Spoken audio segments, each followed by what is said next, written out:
Panel বাতিল, আমরা সবাই সুযোগ পাবো খুব দ্রুত। আমরা এই সুযোগে নতুন একটা এক্সাম দিতে পাবো, কি মজা। সত্যি, কারোর পৌষ মাস তো আবার কারোর সর্বনাশ।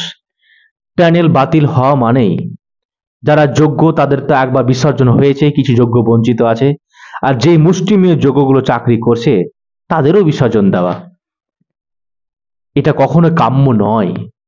বিচারের দাবি, বিচার ব্যবস্থার কাজ হচ্ছে তাদেরকে খুঁজে বার করা। তাদের জন্য সৎ যোগ্যরা জলাঞ্জিত হোক, এটা কেউ চাইবে না। সুস্থ মানসিকতার মানুষ কখনো চাইবে না। তো যাই হোক, এসএলএসটি 2016 প্যানেল বাতিল হলে কি আমরা সবাই সুযোগ পাবো এক্সাম দিতে? প্যানেল বাতিল হলে সবাই কি পুনরায় পরীক্ষা দিতে পারবো এসএলএসটি এক্সাম? কাদের সুযোগ দেবে, কারা পাবে পরীক্ষা দিতে? আমি পরিষ্কার করে বলছি, অত গোপন সূত্র খবর আছে এটা আমি কিচ্ছু বলতে চাই না। শুধু মনে রেখো, ছোট্ট একটা ইউটিউব চ্যানেল বলে যাচ্ছে, আগামী 1-2 মাস পরে যখন জাজমেন্ট বেরোবে কথাগুলো মিলিয়ে নেবে। যারা অ্যাপ্লিকেশন করেছিল, যদি প্যানেল বাতিল হয়ে যায়, ভালো করে শুনবে, না শুনে ভুলভাল কমেন্ট করে চলে যাচ্ছে যে তোমার সঙ্গে মমতার নাকি ফিল্ড আছে, সব খবর তুমি জানো, জ্যোতিষী, ভুলভাল কথা বাদ দাও। আমি বলছি না গোপন সূত্রে খবর আছে, এগুলো একটু ভাবনা চিন্তা করলে সবাই বলতে পারবে।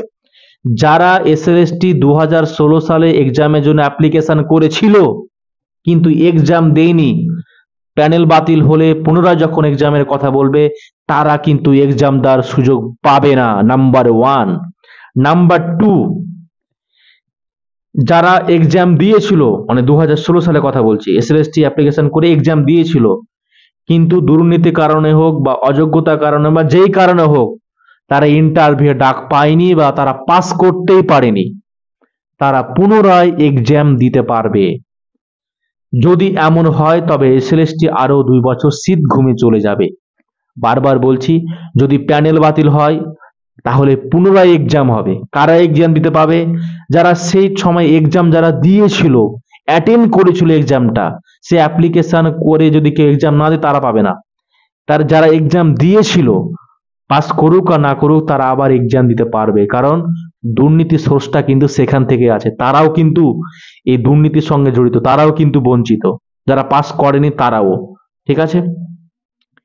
আর যদি এরকম ঘটনা ঘটে যায়, এই পুরো প্রক্রিয়াটা কমপ্লিট করতে সরকার বিধানসভা ভোট পার করে দেবে এবং আগামী আরো 2 বছর, ব্যক্তিগত অ্যানালাইসিস করে বলছি, আমার কোনো গোপন কোনো মারফতের কোনো ব্যাপার নাই, ঠিক আছে, সূত্রের কোনো খবর নেই আমার কাছে। এই পুরো প্রক্রিয়াটা কমপ্লিট হতে যেহেতু বিধানসভা পার হয়ে যাবে, সেহেতু বলতে পারা যায় আগামী 2 বছর আরো নিউ এসএলএসটি শীত ঘুমে চলে যাবে। তাই আমরা যারা নতুন এসএলএসটির জন্য অপেক্ষা করছি তাদের এটা কাম্য হওয়া উচিত, বা তাদের পক্ষে ভালো হবে যে অযোগ্যরা বাতিল হয়ে যোগ্যরা থেকে যাক এবং নতুন একটা এসএলএসটি নোটিফিকেশন বেরিয়ে যাক। এই ছোট্ট আপডেট, ছোট্ট অ্যানালাইসিস আমার ক্ষুদ্র জ্ঞানে।